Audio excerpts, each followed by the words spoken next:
All right, welcome back everyone to today's lecture. The theme of the lecture today, is hash functions. So do we still have any housekeeping to do? Are there still any questions concerning last time's lecture, block ciphers? Very good topic, by the way, for both exercises and exam questions. So block ciphers, I mean, just have a look into the old exams. And this is really thankful material, so to speak. Okay, I don't see questions by the online audience either. So let's get started. Now, so far, we've been thoroughly on the left upper corner of this chart. Finally, after, say, a bit more than a third of the lecture is over, we're finally getting into the second segment or the second quarter here, which will be the problem of message authentication in general or data integrity, right? So, oh yes, a question. Of course. But say once it's reasonable and once it's not too gloomy in here. Okay, cool. Good. So far, we've been exclusively concerned with message privacy, right? We were trying to hide messages, but now let's sort of shift to a different task, namely ensuring integrity of messages, right? Making sure that no one manipulated a piece of data which we want to ensure that it's to some degree authentic.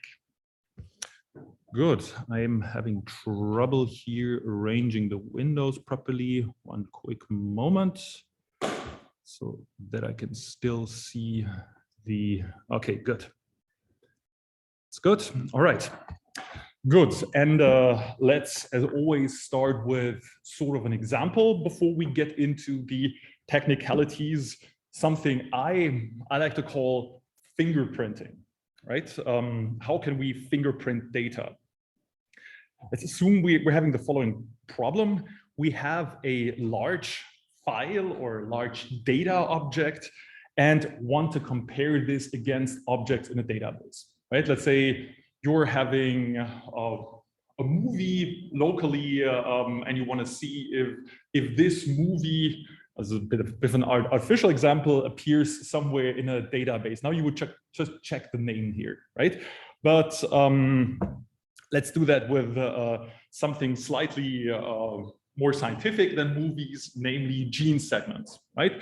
So these things can get rather big, up until, let's say, gigabytes of sizes. I forgot how big precisely the entire human genome is. Does anyone have a rough ballpark on this? Maybe also in the online audience.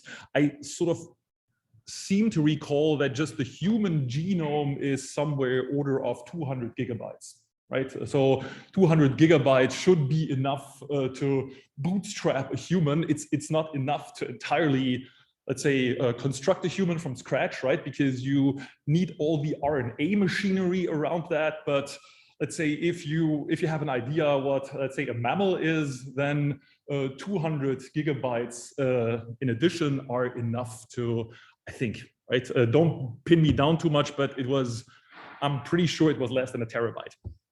Okay, so gene segment could be in the order of gigabytes, right? So that's not a too outlandish or not too much of a stretch of imagination. Let's say this guy up here, or this lady up here, looks more like a guy, has a gene segment, and let's say this gene segment codes for some disease or whatnot, or possibly codes for some disease of a patient, and you would like to find out if if this gene segment appears somewhere in a remote gene database, right? So now the simple thing you could do here would be to take your entire gene segment and let's say send this to the server. Oops, no. Take your entire gene segment, send it to the server, right? This would be an awful lot of communication, and the server just tests against every single item in his database, right? So there's now two obvious drawbacks. That thing is 1 GB in size. Now, a few years back, 1 GB still took a few minutes to send over the air. Today, I think typically I'm having upload and download speeds of somewhere like 20 megabytes per second. So, I mean, roughly a minute, a bit more than a minute is enough to send this over the air. But let's assume you want to do that 1,000 times, right? Not just for a single patient, but for 1,000 patients, right? So the amount of data that needs to be sent over the air quickly stacks up. And also, this is sort of a bit of a let's say nuisance for the server who's being given a 1 GB chunk of gene segment and has to compare this against other 1 GB chunks, right? Zip. Just what I said. We want to check if your object is in the database, and the first issue was object might be in some sense too large to send to the server, right?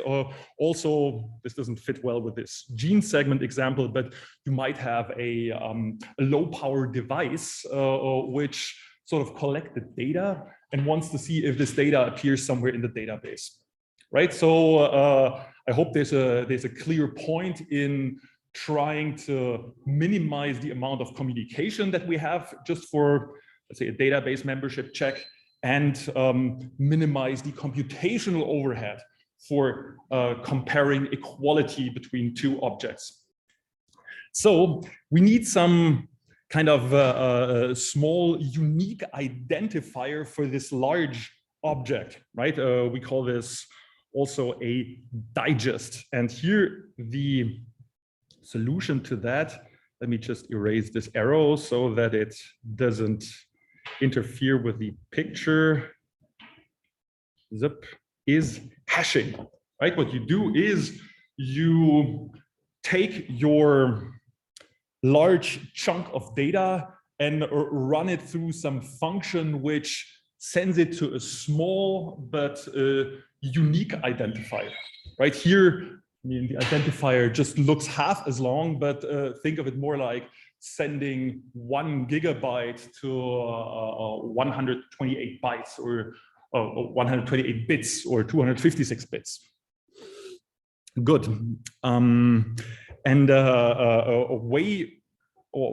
Okay, good. Our server does the same thing, and he only has to do that once for every database item in his database, right? And now what we can do is just send this hash value over to the server, who compares it to all the entries here, and will probably find that here's a match, right?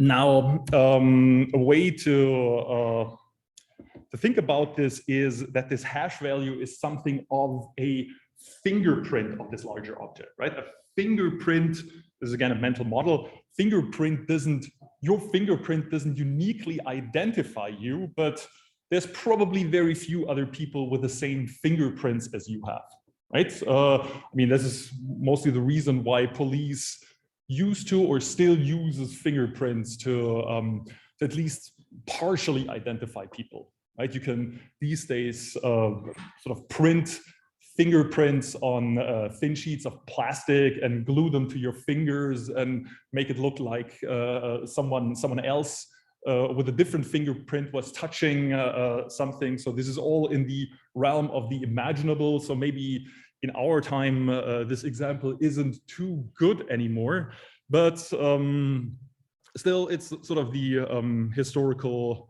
analogy that became the commonplace. All right. So again, what we think of the hash function doing is compressing objects into just something like a small fingerprint. And with this analogy, right, we're already getting a sense of what we're expecting from these hash functions in the end in terms of security, right? This identifier, this hash function, this hash value of an object should in some sense be unique. Sort of, I mean, two different objects. Here, this little bag for my iPad and my iPad shouldn't have sort of the same identifier. It should be possible to tell them apart by just looking at this hash value. And finally, I mean, I said that earlier, if we just have to compare short hash values instead of the entire object, that also saves on computational overhead, right? We don't just have smaller communication cost, we also have lower computation cost. Great. Okay, so now that we have sort of a rough idea of what we want, let's look at this in terms of cryptography, right? So far, this doesn't sound very cryptographic, but when we kind of think that someone might sort of find objects that are different from your gene segments, but have the same identifier, right? To pretend, look, I'm in possession of some kind of a document of which he really isn't, right? This is sort of the kind of possible adversarial interference we're trying to prevent here, right? And hash functions do not originally come out of cryptography, right? This this problem of finding small identifiers and have them be a stand-in for something larger that happens all over the place. I mean, hopefully most of you who had a programming course heard of hash tables, right? So who's heard of hash tables? Oh, quite a lot. Okay, good. So what are we using hash tables for? Yes? It's the use of our data structure where you want to find data quickly, and it's used for maps, basically. Good. So how fast is a lookup in let's say a membership lookup in a hash table? Asymptotically O of one, exactly. So what's the sort of the next best thing you'd be aware of? Yeah. For example, black trees which have a lot of ends. Yeah, sort of any kind of tree structure, right? There's a whole lot of trees, but typically, if you're not yet familiar with the concept of hash functions, which have sort of come with their problems, but then you would think if you need something like a deterministic data structure, right? Then memory lookups cost you something in the order O of log n, where n is the size of the database, but somehow hash functions make it such that on average, right, you just need to you just need to make a single or let's say a constant number of memory lookups, right? Maybe we're still getting into this, but now what kind of maybe let me ask, what kind of property do you need for such a hash function? I mean, let's say I'm giving you here a hash function which takes an input and maps it always to 0. Does the lookup table work? No, it doesn't work. What would you need? Maybe yes, maybe collision resistance. What does it mean? It means that two different inputs are very unlikely to have the same. Precisely. Would you like to add something? Good. And that's precisely true. So the classical, let's say, requirement which we had for hash functions was that since let's say the 1960s, when these hash table data structures came up, give me two different inputs. Now let's say I'm choosing a hash function and I don't want them to map to the same thing. And it turns out this kind of hash function we can do really, really, really fast, right? So when we're saying hash functions, there will be a difference between these really, really fast hash functions that are showing up in, let's say, all over the place versus cryptographic hash functions that we're going to look into now. So collision resistance is in a way the property we're looking for of hash functions. As always, let's start with the syntax. So, I mean, as always, a hash function now consists of two algorithms.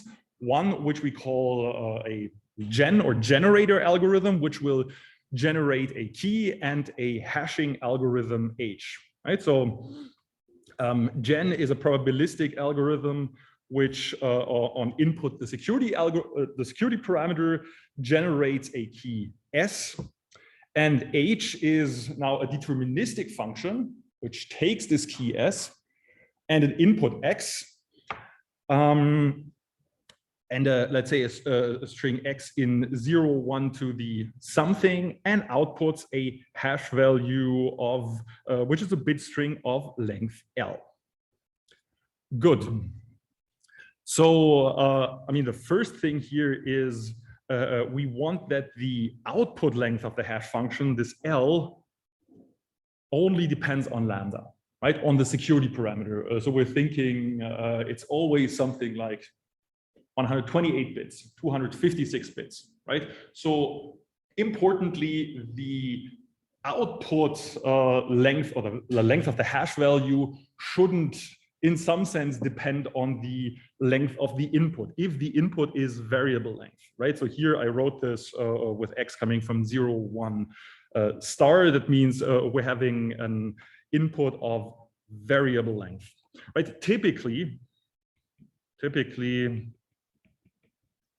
L just equals lambda, right? I'm not bothering with having something different here. I'll just write L equals lambda. Good. Yep. Oh no. Let's erase this.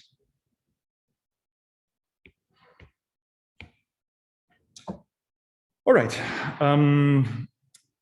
If HS is only defined on inputs of length, of some fixed length of, let's say, fixed length L prime greater than L, then we call H a fixed length hash function, right? So there your HS maps from 0, 1 to L prime to 0, 1 to the L.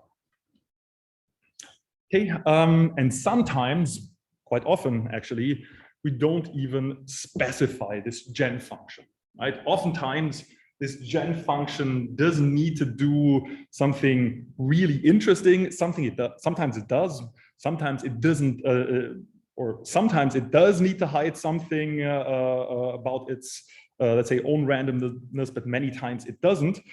So if gen only chooses a uniformly random string, right, then we might just leave it away, and instead of saying generate S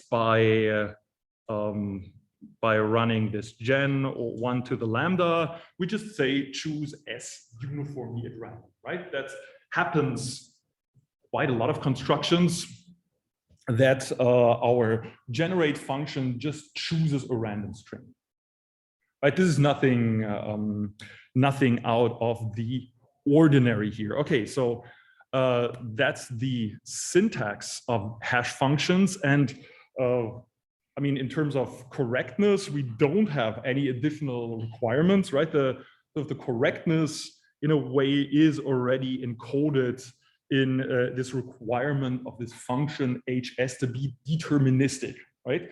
Yes, please. So, but the S or the key is specific to what we are going to use F functions for, right? Because if I think about real hash function, something like SHA-256, something I don't need a key in order to produce the hash function. So there's the thing, right? SHA by itself, maybe let's see if we have time. We're going to talk about this. SHA by itself is not yet a hash function. If you use SHA without a key, let's say from at least a theory standpoint, it's not a hash function. I mean, and it can't be a hash function. I mean, I'll try to make this point later, but at least not a cryptographic hash function, right? You can see it as non-cryptographic hash functions, but for some, let's say, not immediately obvious reasons, an unkeyed function cannot be a hash function. Good.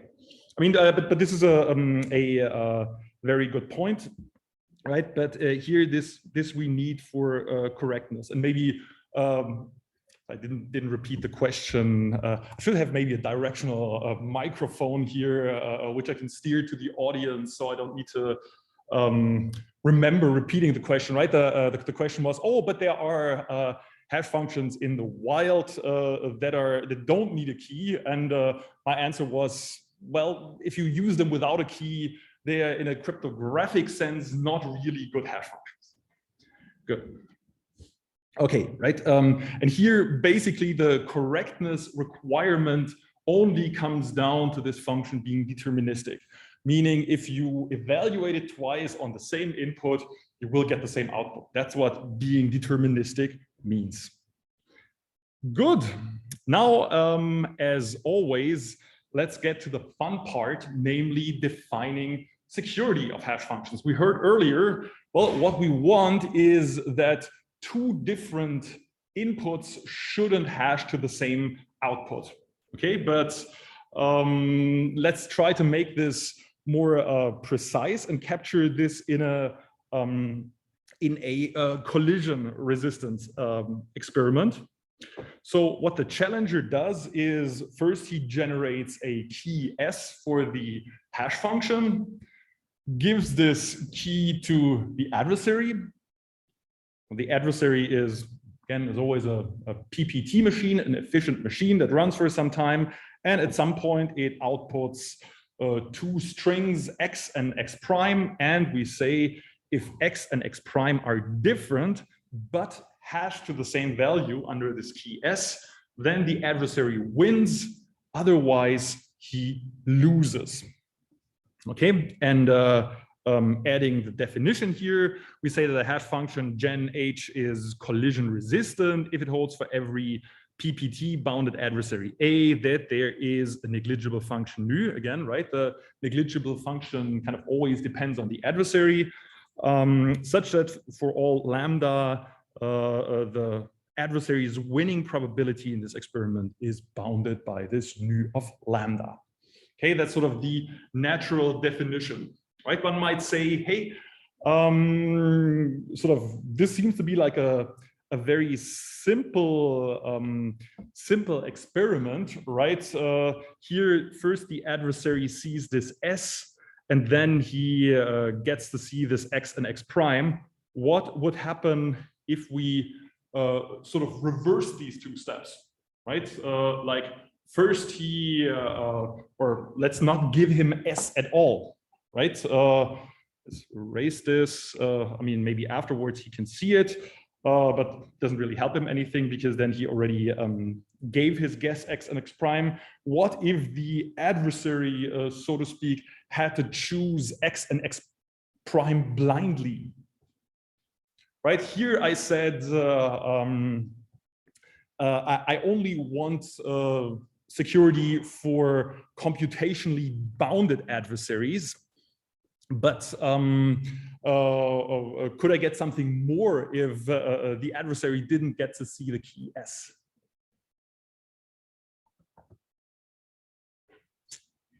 Maybe first, was there a hand going up? Maybe a first question, right? So this key S specifies this HS, which goes, let's say, from 0, 1 to the 2 lambda to 0, 0, 1 to the lambda. What would happen if I allowed my adversary to be unbounded, right? Like it was for perfect secrecy, right? Let's say I'm allowing him arbitrary runtime. Do there exist still hash functions that satisfy this? 1, 2, someone else? Yes, maybe. Since you can just try out But yeah, why do we must have a collision in the setting? The answer is, can someone answer this question with a single word or with 2 words? Maybe the pigeonhole principle, exactly. So the thing is, let's say you have 20 pigeons, right? Let's say 20 pre-images, but only 10 pigeonholes where you can stuff a pigeon inside, right? Now you can argue that if you know that every pigeon is in one of the holes, there must be a hole which has at least 2 pigeons in it, right? Meaning 2 pre-images map to the same image. Okay, so collisions must exist. And if we know that they exist for such a function, an unbounded collision finder can just find it by brute force search, by going over all pairs of inputs and seeing if they map to the same output. Let's make this silent. Zip. Okay, good. But now, what if you don't know the function, right? So I'm telling you, I'm having a secret function here. Maybe, I mean, you know that you know what gen and h are, but you don't know what s is. Does this argument still hold up? Yes. In this case, you could define a function that sends x to one value, x prime to one other value, and for every other value. Okay, good. But let's make it more interesting. Let's say I'm still choosing s before the adversary outputs x and x prime, but I'm just not telling him x, right? Let's say I'm sort of removing this first step here. What's then? So, I mean, I can give you the answer. In this setting, hash functions of this kind are called universal hash functions, right? And they can be, as a matter of fact, information theoretically secure. So there exists, let's say, a one-time pad equivalent of a hash function, but the requirement here is that the adversary shouldn't know what the input is. What the key is, right? And in many situations, right, where you see people using non-cryptographic hash functions, this is actually a legitimate assumption, right? If you have sort of a natural process and not an adversarial process, as we're concerned with in crypto, a natural process which, in some sense, obliviously of your key, generates 2 inputs, x and x prime, and you would like them to map to different outputs, then there are very, very simple constructions which are even information theoretically secure, right? But these hash functions, in some sense, are built with a good with a sunny day mindset, right? Meaning that whatever process generates these inputs is, in some sense, well behaved and not behaving adversarial. So this happens a lot in, for instance, CPU caches, right? That you're using one of these so-called universal hash functions. And this is a concept that predates cryptographic hash functions, right? Where you assume the processor is behaving nicely and nothing bad will happen. But now, for instance, in some side channel analysis, side channel attacks on CPUs, you want to provoke a lot of cache misses. right? Meaning you want to have hash collisions, and then it can be problematic if you use a non-cryptographic hash function, right? What time is it? 13:02. I mean, did you all learn about, let's say, finite fields in your math? Yes, you did. But who has ever heard of the concept of finite field? I mean, we're still going to need this. Julian is going to take care of that. But so here's the thing, right? A simple linear function, a randomly chosen linear function, let's call it h alpha 1, alpha 2 of x1, x2, which you just compute by alpha 1, x1 plus alpha 2, x2. Right, so this function h maps from, let's say it takes 2 elements from a finite field and maps to a single element, right? If q, you can think of it as a prime, probably if you're not a mathematician, you've only seen prime fields, but q can actually be any prime power, right? This function sort of, think of it as compressing 2 lambda bits into lambda bits. If you choose alpha 1 and alpha 2 uniformly at random and don't tell it your adversary, then he will not find collisions. And his probability of finding collisions are something 1 over order 1 over q, right? And if q is like 2 to the lambda, then this is negligible. Good, and this hash function here, right, looks super simple, but that's actually what your CPU does whenever it hashes something for its cache table, right? It does. It couldn't compute a cryptographic hash function. That would be way too slow. It computes a thing like a universal hash function like that.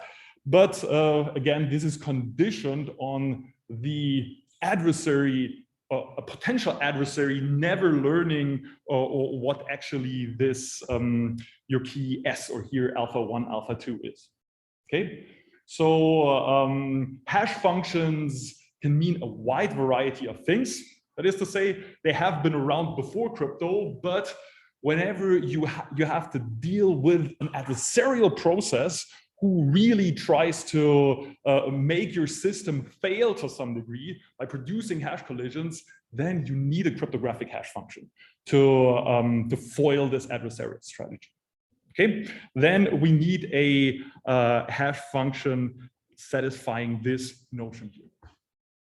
Okay, but it doesn't mean if someone comes to you and says, hey, look, I have this super fast hash function here, they say, oh, it's not a hash function, I can give you collisions, right? You have to sort of think in a wider frame here, right? But look at the use case, and if, let's say, there is some adversarial interference which might try to make your system crash or slow down, then it might be warranted to use a cryptographic hash functions. Okay, as always, we have still have five-ish minutes. Good. Now, instead of looking at actual constructions of hash functions, let's just for now assume that someone gives us a collision-resistant hash function, right? And let's say your system requirement asks you to, to sort of append all your inputs with 0. So your new function h prime s of x just computes h of x concatenated with 0 to the lambda. Now, I'm guaranteeing you that this h is a collision-resistant hash function. Question, is h prime also a collision-resistant hash function? Any guesses here? So can you make something that's collision-resistant, non-collision resistant by requiring that the inputs are padded with 0 to the lambda? You're very anxious to lift your arm, but yes, please. Yes, that's true. It is also collision resistant. Why? How can we reason about collision resistance of this function here?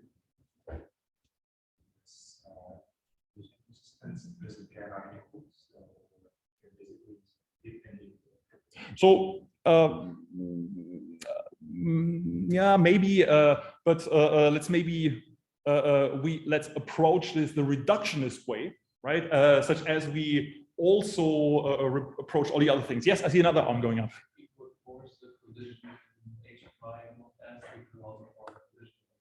Yeah, exactly. Precisely. So let's assume we had a collision finder for H prime, an algorithm which on input, let's say a key S, outputs X and X prime, such that under HS, X concatenated 0 to the lambda and X prime concatenated 0 to the lambda collide under H, right? That's a collision for H prime. So if X and X prime are different, then those guys are also different, right? If two strings have a different prefix, then they must be different, right? So here, X concatenated 0 to the lambda and X prime concatenated 0 to the lambda are now a collision for H. Good. Next example. Ugh. Let me maybe erase that. Put it on top. They're not equal. Okay, cool. So let's define a new function H double prime of x1 to xn. And let's say, takes n input blocks, could be bits, could be or whatever. And this just computes HS of x1 to xn minus 1. Right? Let's say the xi are just bits. Those are 2 bit strings. Question: is this a? I'm guaranteeing you that H is a collision resistant hash function. Is this function H double prime collision resistant? No. Because H double prime got input bigger than the H. Can you give me a hash collision? Can someone I see a hand going up. Yes. Give me something. Yeah. Let's make it short. Let's say n minus 1 times 0, or sorry, n times 0, and is my first string, and n minus 1 times 0, and the nth symbol being 1. Those 2 strings always hash to the same output, right? Because my hash function chops off the last symbol, and after this chopping off, those 2 values are different. I don't care anymore what the output is, right? So this chopping off a single symbol introduced a collision, right? It doesn't even matter anymore that my function H is collision resistant, because well, chopping off the last symbol already introduced a collision. Cool. I think let's make our break 5 minutes. Let's come back at 16.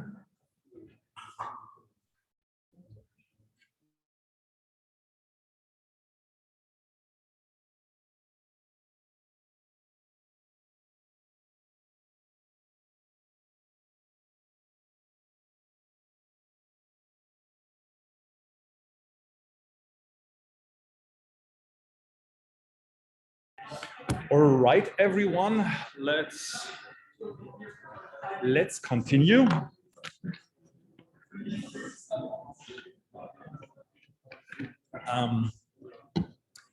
Okay, so now we have a rough idea what hash functions are. So here in this lecture, unlike, let's say, for block ciphers, I'm not discussing, let's say, practically. Hey guys, thanks. practically deployed constructions like SHA, right? We've quickly talked about this, but here I'm not gonna talk about SHA. Let's see, maybe in the end, if I have a little bit of time, I can give you a, let's say, cleaner construction of hash functions from public key cryptography, right? Maybe I can make a jump ahead. But let's see if I have time at the end of this lecture. So that is to say, just like the construction of block ciphers, construction of hash functions, or this function H, is in some sense black magic, right? Because people try different paradigms and other people try to break it. And it's this break and repair cycle until people submit their proposals to to some contest, typically by NIST. And the last survivor will be standardized, right? And most recently, that was SHA-3. What was the name of the proposal? Was does someone know that? The SHA-3, also from Vincent.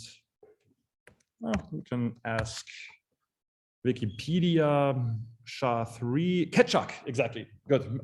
So the proposal that was standardized as SHA-3 is called Ketchuk, and it comes with with a lot of subtleties in its construction that try to avoid very specific types of cryptanalysis, which older proposals were vulnerable to. But the main priority of these hash function constructions is efficiency. Right? You want your, yes, a question. Yeah, I have a sort of question about the history of this. Like, as you said, like, it's sort of black magic, but like, was there a proof for existence of these kind of functions? Good. Like, if Good. we just go up to the definition, we can't assume existence. So, exactly. So let's assume, I mean, let's maybe quickly dive into the world of complexity theory. Let's assume collision-resistant hash functions that satisfy this definition here exist. Okay, so they exist, functions which we know do have collisions, but we want that finding these collisions is NP hard. So, now I said it. Okay, yeah, sorry. No, we want finding collisions to be hard. Now, if such a function existed, you wanted to say it, if we had a proof that such a hash function existed, we would have separated P from NP, right? Because give me a hash function, stupid me. I mean, you would have known the answer, no? No? I will just argue about, okay, does that maybe this would make it exactly answer that's the set of all adversaries? Okay, no, whoa, okay, no. I mean, we're not in decidability. This is a computational complexity question, right? If you had a proof that hash functions, cryptographic hash functions that satisfy this definition, I had, oh geez, here, right? If you had a proof, a mathematical proof from first principles that such functions exist, then you could go to the Clay Institute and cash in your $1 million, right? For separating P from NP, you can get, they will, if you have a proof that convinces the scientific community, maybe here represented by me, then you will, then they will give you $1 million. Okay, let's maybe go back to this one here, because so what's the what is the thing? You can easily define an NP language relating to hash functions, right? Where you say, for instance, let's make that easy. Yes, you have to say something something like your language consists of, you need to be a little bit careful, but you can do that, consists of all pairs of, let's make it different. Should we maybe put this to the end? Because I mean, the idea is, the idea will be in the end that your that an NP machine will just be able to guess a collision, right? You can just guess a collision and verify that it's that this is a collision, right?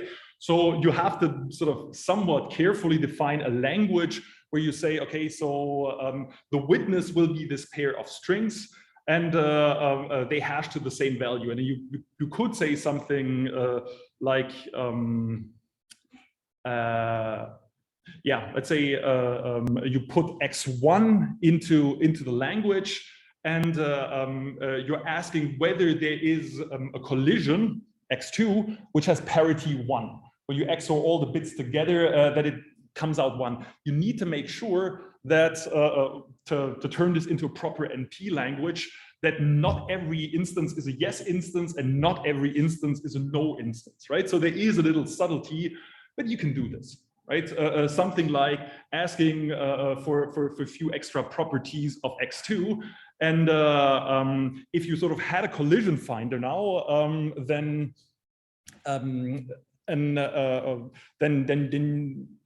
now, or no, sorry, if you could prove that finding collisions is hard, right, then you would have shown this language is intractable, therefore P not equals NP, and you are $1 million richer. Yes? So basically, we just assume there probably are some functions like this, and we try to construct some, and then we prove they are. This is what symmetric key cryptographers do. So we assume hash functions exist, and now we're sort of fielding best practices, right, supported by cryptanalysis.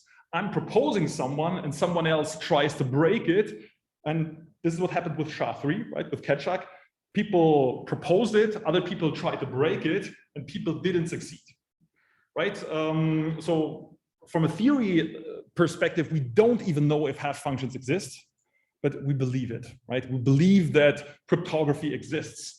But if hash functions wouldn't exist, we can maybe later, not in today's lecture, go a little bit into the complexity theory of hash functions, because hash functions are not really a symmetric key crypto primitives for theory people, right? Let's see. Cryptographers are a bit like complexity theorists and like to order primitives and tasks corresponding to how useful or how powerful they are, right? And it turns out hash functions are actually a bit more powerful, or possibly, quite possibly a bit more powerful than just symmetric key encryption, or let's say for simplicity, pseudo-random functions, right? We've seen pseudo-random generators, pseudo-random functions, private key encryption, and it turns out on theory level, all these things are equivalent. We're not going to do this, would be a bit of an overkill. We've only seen one direction. Give me a PRF, and I'm going to build you a private key encryption from that. Going from PRF to PRG is pretty easy. Going from PRG to PRF is a bit more involved, but all these things that we've seen there are in the end equivalent. You can construct one from the other. Turns out there's sort of an underlying, very nice complexity theoretic notion called a one-way function, right? This is just the definition looks a bit similar to that of collision-resistant hash function, but there you're just asking, you're having a function, you're running it on a uniformly random input, you're getting an output. This output you give to an adversary and ask him to find an input that maps to this output.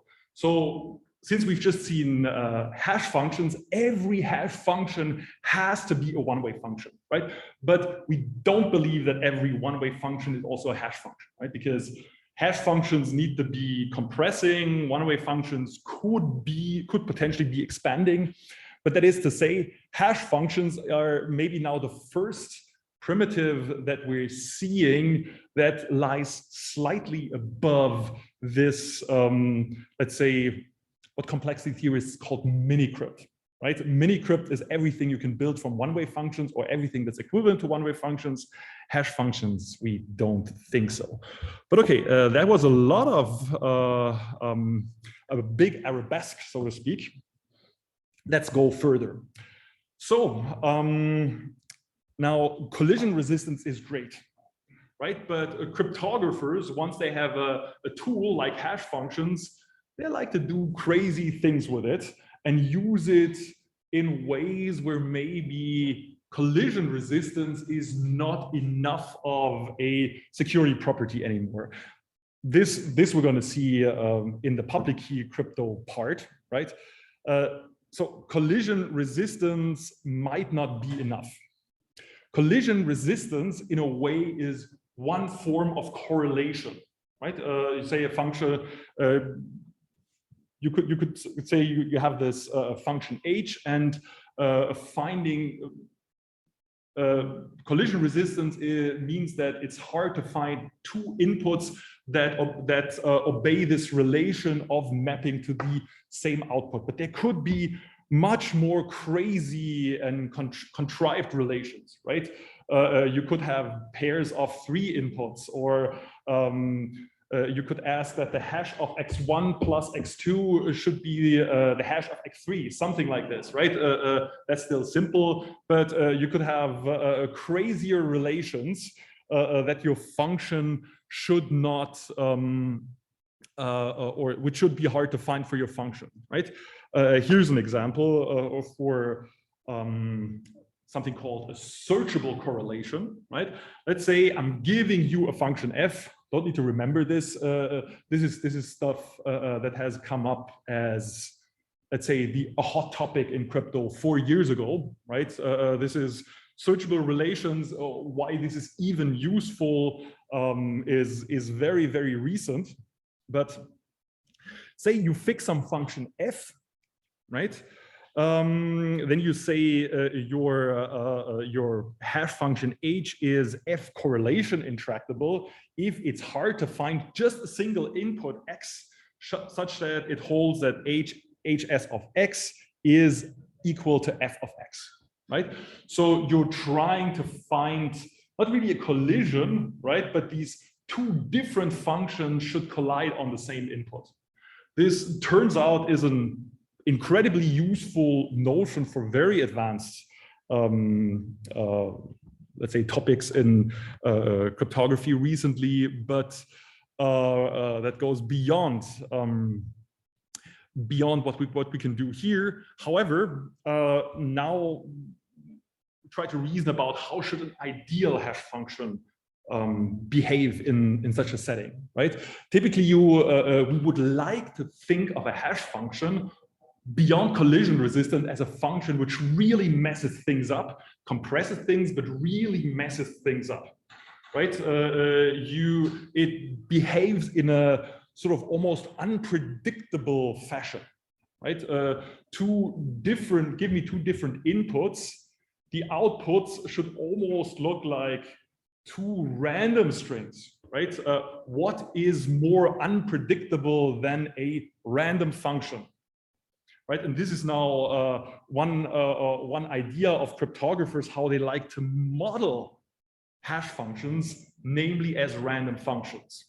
Now, let's see how much there still is here to discuss, but of course, any function which you yourself can evaluate cannot be a random function, right? So your hash function,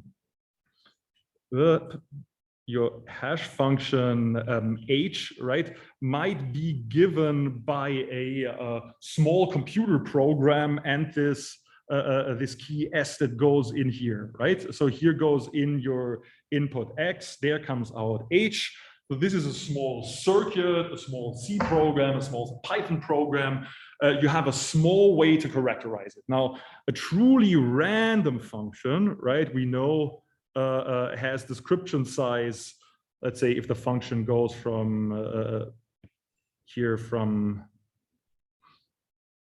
0, 1 to the L, then you have sort of a description size is the size of the function table, something like 2 to the L times, well, 2 to the lambda, whatever.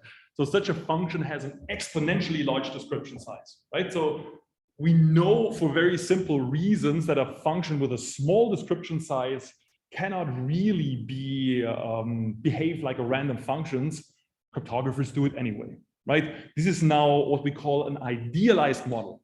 Even though we know a real hash function doesn't behave like that, doesn't behave like a truly random function, right? We still, for some proofs where we don't know anything better, would still like to model it, right? And a truly random function, it turns out, it has, in a way, the best possible correlation resistance, right? So if HS was a truly random function, even if I give you f of x, you would never find an input x for which, or only with a negligibly small probability, an input x for which it holds hs of x equals f of x, right? Because on every new input you choose, hs of x is uniformly random. No matter what f of x is, hs of x is uniformly random, and the probability that it collides with f of x is basically 2 to the minus lambda if your hash function has output size lambda, right? So this is the sort of motivation for, let's say, this heuristic or this idealized model. Now, that is not to say this is not controversial in cryptography, right? Because you're sort of proving in the end one thing, right? So those things are only used in proofs. You're assuming in a proof that your hash function is a truly random function, whereas you know in the real world it's not. In the real world, it's a function that's pretty far from random, right? So that makes this pretty far from, let's say, a sane heuristic. Practitioners love it anyway. Right, so let's say in the more applied cryptography conferences, this is the rage. Everyone works in this model because it makes proofs easy, right? It doesn't please mathematicians, right? This is a horror for mathematicians, proving one thing and sort of claiming something else. Right, you're making a gigantic leap between what you prove and what the real world system how the real world system behaves. But this is where the community was headed. So let's quickly let me quickly tell you how we model this. The thing is called the random oracle model. It means in your proofs or in your constructions, you treat a hash function, which does have a short description, right? I can't stress this often enough. You treat it as if all the algorithms involved in your scheme and the adversary only have oracle access to this function, right? We know this is not sound, as we say, right? The math lingo here is this is something an unsound way of working with oracles. But we think of our random oracle as a uniformly random function, right? That means on every output, on every input, the output is just a fresh uniformly random string. Equivalently, we just choose a uniformly random function table. And both, on the one hand side, our algorithms, for instance, a key generation algorithm, can only make oracle queries to this function, right? You can think of this function now as sitting in a black box or as in a library, and all your key gen algorithm can do is like make black box calls or library calls to this function. You have access to this function, but you don't know the implementation. Like earlier, we saw this already in the context of adversaries, that adversaries only get black box access to pseudo-random functions. Now it's also the honest algorithms that only get black box access to this, right? Like an encryption algorithm might get oracle access to such an H, or of course, again, the adversary, right? Every algorithm only makes black box access.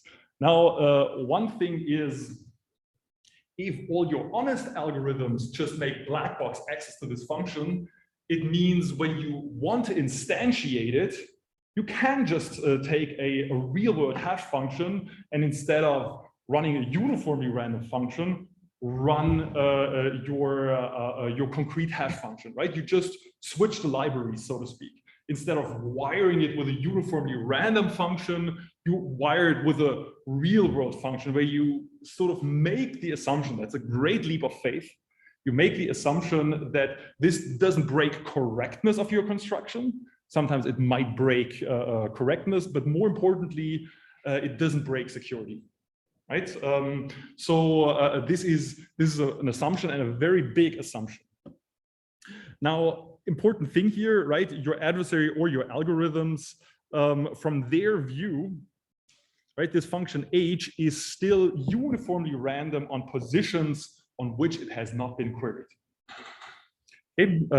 Pretty much like the uniformly random functions that we've seen in the definition of PRFs. And in a way, what this model tries to capture is a hash function whose code is essentially known by no one, right? Or where you have a different rationale, the only way of learning something useful, right? Let's add that, something useful about a hash function is by running it, right? By evaluating it. A random oracle, there you can prove the only way of learning what it outputs on input X is by running it, by querying it on input X. Whereas a real-world hash function, you might think, well, you can learn something about it without evaluating it. But it turns out for essentially all candidates that we know, right, the only way of learning something interesting about an output is actually by evaluating it, right? This is the rationale behind this. In the random oracle model, we sort of capture this by really requiring an adversary to first provide his input explicitly to the random oracle before he learns the output. And why is this so useful, right? For security proofs will be, in security proofs, the security reduction will have full control over this random oracle.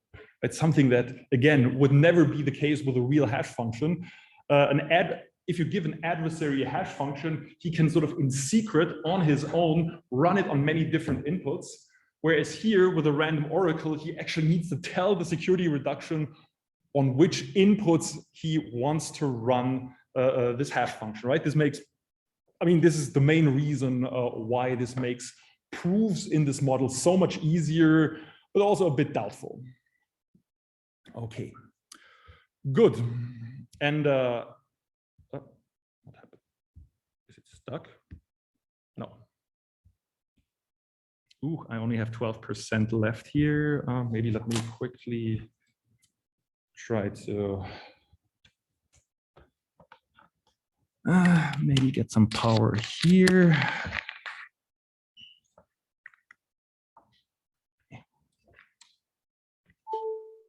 Good.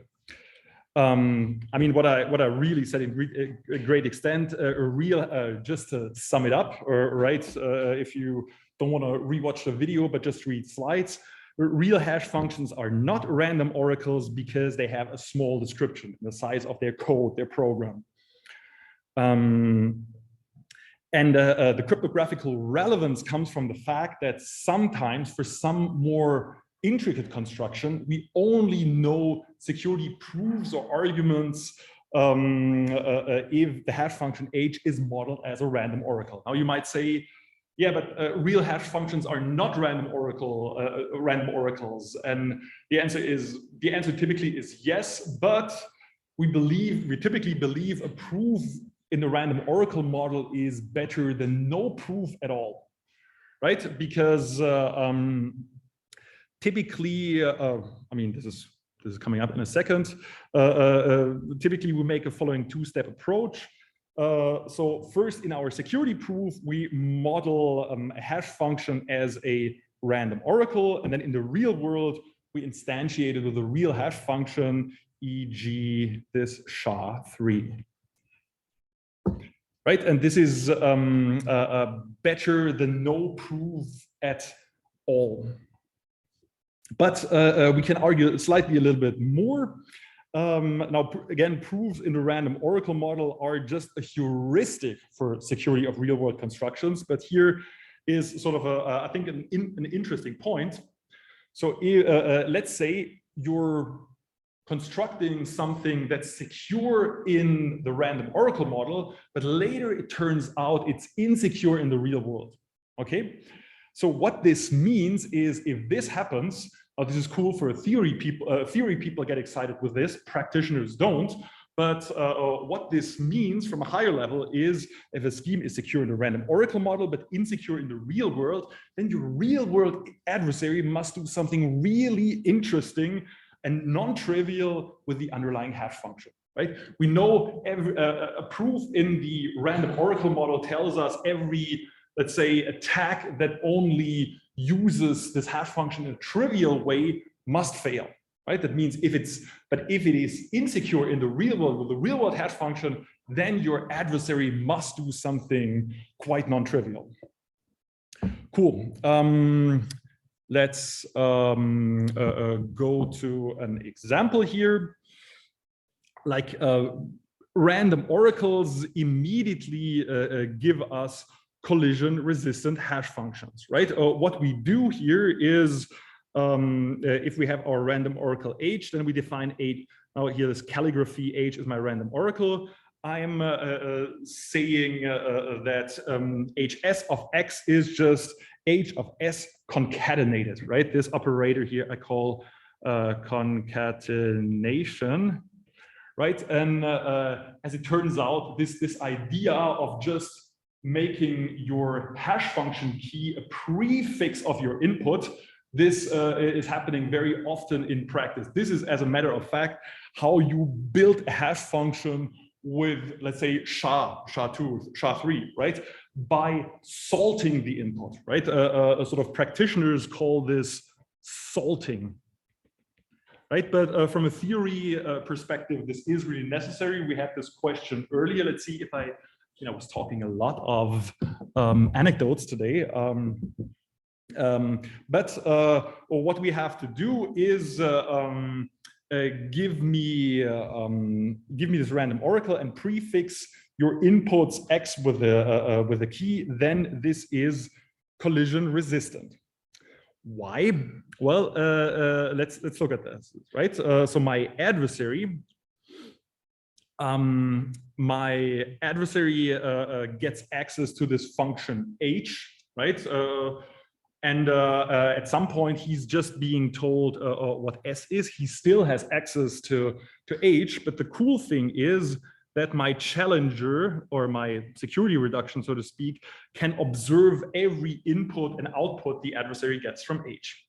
At some point, we're choosing this uniformly random S, and the adversary returns X and X prime, right? If X is different from X prime and HS concatenated X is the same as HS concatenated X prime, we say he wins, and otherwise he loses.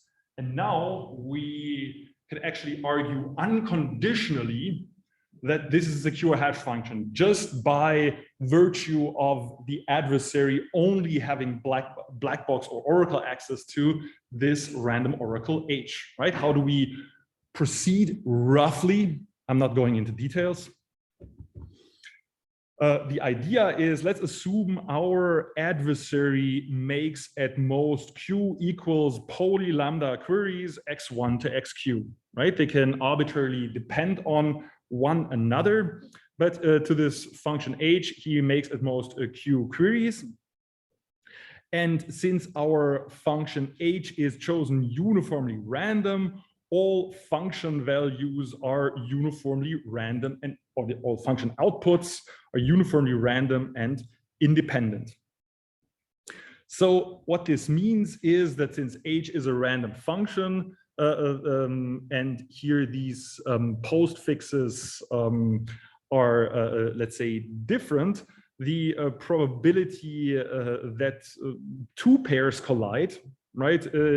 Or let's say, no, that a pair collide, that two inputs xi and xj collide, an xi different xj, right? Xi different xj is just 2 to the minus lambda. And now we can use sort of the brute force approach of probability theory, namely the union bound, to reason that the probability that any pair here collides, any pair of I different j, right, is just by the union bound q square, because there's q square, at most q square pairs of those, times 2 to the minus lambda, right? Which, if q is polynomial, is negligible by the union bound. Now let's see if, good. This proof didn't really yet go into into details why it's important to prefix with this s here, right? But one can sort of in the modeling of this random oracle go a step further, right, and say now since the reduction is sort of cheating by making this function h uniformly random, I should also give more power to the adversary. So you can turn him into two stages. A first stage, which gets to see the entire function table of h, and is therefore computationally unbounded, but needs to compress that into a short advice. And the second phase, which is only allowed to do poly many queries, right? This is sort of a stronger modeling. And if you sort of tell the adversary something about this hash function h, you really need this additional seed s here. Otherwise, it's otherwise this function is not collision resistant. And now let me maybe, while I'm at it, go at why we need a random key s for real-world hash functions, right? The problem is the following. I mean, there is a good complexity theoretic argument, but there's also, let's say, a practical argument. The practical argument being, right, let's say everyone uses the same fixed unkeyed hash function from 0, 1 to the let's say 256 to 0, 1 to the 128, something like this, right? Everyone uses the same unkeyed function. And now let's assume one actor, like the NSA, has sort of puts just a crazy amount of computation power and their most clever crypt analysts, and somehow make it in time 2 to the almost 80 to find the hash collision for this hash function. What's the problem now, right? People did find hash collisions for full hash collisions for SHA. But what's the difference now between using using an unkeyed or unsalted version of SHA versus using SHA with a salt? What's the difference? Let's say someone invested. One second. Let me just finish. Someone invested a lot of time of finding one collision. Right? This is now a fixed collision. Is this collision still useful if every user prefixes their inputs with a different random string? Please. No, because basically we're letting so since we're letting the challenger generate the salt, the adversary have to redo all of these computations for this specific Hoffman salt, which is why in practice we solve passwords in databases. Precisely. Because well, people who use the same password passwords across databases or just people? We should have this louder. So I couldn't explain it better, right? Maybe let me repeat it just for the entire audience and the online audience.